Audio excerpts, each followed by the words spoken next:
ঋণের দায়ে মাকে কুপিয়ে খুন করল ছেলে।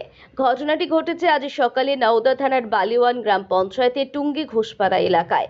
মৃতের নাম রায়ধনী মাঝি, বয়স 56 বছর, স্বামী বীরেন মাঝি। মৃতের দুই ছেলে, তার মধ্যে ছোট ছেলে কৃষ্ণ মাঝি, বয়স 35।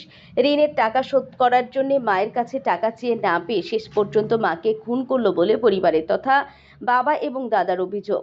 সকালে ঘরের ভেতর মৃত অবস্থায় রায়ধনী মাঝিকে দেখতে পায় পরিবারের লোকজন। সঙ্গে সঙ্গে চিৎকার চেঁচামেচি শুরু হয়ে যায়। খবর দেওয়া হয় নওদা থানার পুলিশকে। ঘটনার খবর পেয়ে ঘটনাস্থলে পৌঁছায় নওদা থানার পুলিশ। দেহ প্রথমে আমতলা গ্রামীণ হাসপাতালে নিয়ে যাওয়া হয়। সেখানে ডাক্তারবাবু মৃত বলে ঘোষণা করেন। এরপর মৃতদেহ থানায় নিয়ে যাওয়া হয় এবং পরে ময়নাতদন্তের জন্য বহরমপুরে পাঠানো হবে বলে জানা যায়। অভিযুক্ত ছোট ছেলে কৃষ্ণ মাঝি পলাতক। গোটা ঘটনার পূর্ণ তদন্ত শুরু করেছে নওদা থানার পুলিশ। এলাকায় চাঞ্চল্য।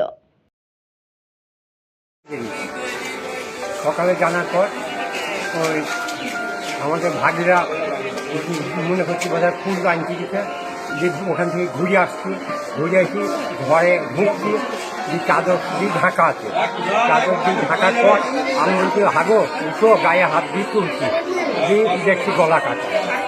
আমার ছেলে শরীরে তা আমি নিজের চোখে তো দেখিনি, আমি ঘুমিয়ে দিয়েছিলাম, ছেলের কাছেই ছিল। তো ঋণপত্র করিতে দিয়ে এখন পয়সা করি মাথার একটা ডিপেট হয়ে গেছে, 2 লাখ 2.5 লাখ বসে। আমি তো ওর খবর বলতে পারি না, আন্দাজ বললো মা তুমি আমাকে বাঁচাবা না? ও বললো হ্যাঁ বাঁচাবো না কেন? বললি তাহলে আমার মাথা খুব গন্ডগোল করছে, তাহলে বহরমপুর আমাকে লিস্ট হবে। ওর মা টাকাও বললে হ্যাঁ কাল যাবি, তখন টাকা দেবো, এই কথা বলছি। ছোটো ছেলে